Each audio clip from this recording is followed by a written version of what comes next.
Ich bin ein bisschen ein Grenzgänger, auch wenn man denkt, es sei fast unmöglich. Es tut nicht weh, wenn man es trotzdem probiert. Das war dieser große Türöffner. Ich glaube, ich habe jetzt auch meine Heimat gefunden. Arbeiten im Paradies. Viele träumen von einer Karriere im Ausland. Thomas Bleimuth aus dem steirischen Fronleiten hat es geschafft. Sein Weg führt über Graz und Dublin nach Manila. Seine Erfolgsgeschichte erzählt Thomas Bleimuth in einer neuen Folge von Wie werde ich erfolgreich?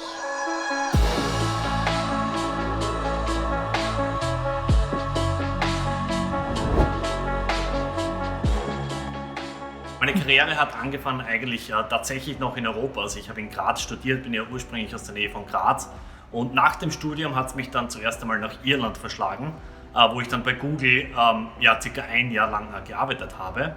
Aber nach einem Jahr bei Google in Irland, wo das Wetter dann doch immer eher recht kalt war, habe ich gemerkt, dass ich doch wieder lieber nach Asien wollte.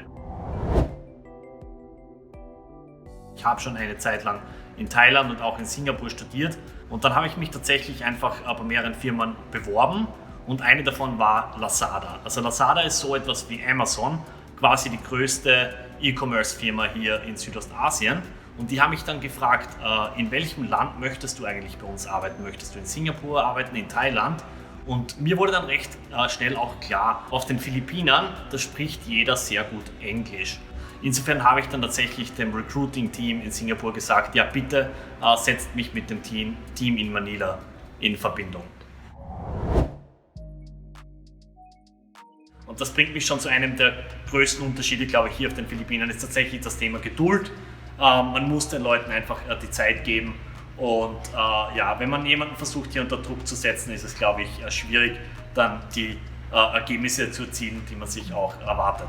Vor allem auch, weil mein Chef war aus Deutschland, die ganzen Angestellten sind Filipinos und da habe ich schon gemerkt, dass der kulturelle Unterschied natürlich ein bisschen ein Balanceakt war. Ich als Österreicher zwischendrin natürlich die deutsche Genauigkeit und die philippinische Gelassenheit, aber das war natürlich auch im Endeffekt etwas, das man sehr schnell gewohnt wird.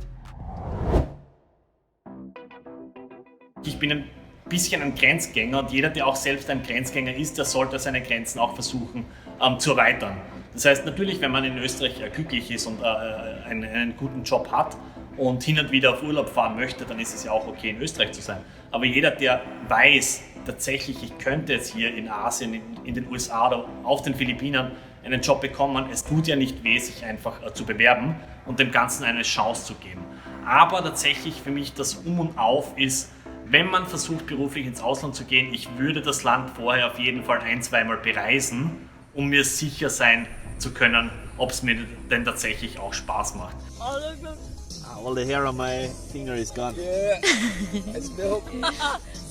Aber man muss sich natürlich auch bewusst sein, dass es hier nicht immer ganz so leicht ist wie in Europa, wo man natürlich alles schon gewohnt ist. Aber grundsätzlich, gerade als junger Mensch, man hat ja nicht allzu viel zu verlieren.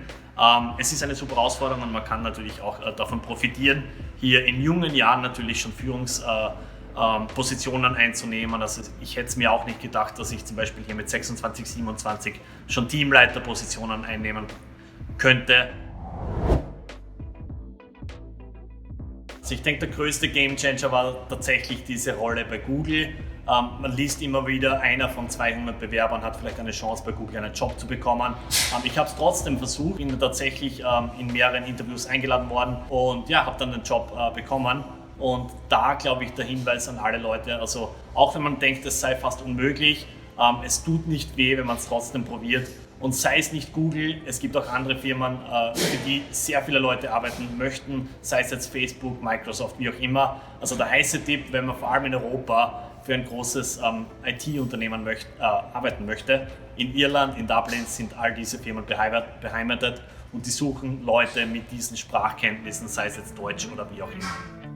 Mittlerweile arbeitet Thomas sehr erfolgreich im Bereich digitaler Währungen. Obwohl der Steirer schon seit Jahren im Paradies arbeitet, hat er jetzt endgültig seinen Traumjob gefunden. Und jetzt kann ich quasi diese Leidenschaft mit den Finanzmärkten und den Softwareapplikationen tatsächlich als Vollzeitjob ausleben. Und das andere Thema mit den Reisen und so weiter, das kommt ja nicht zu kurz hier auf den Philippinen. Das heißt, das kann ich ja trotzdem machen, aber beruflich habe ich jetzt tatsächlich meine Leidenschaft gefunden.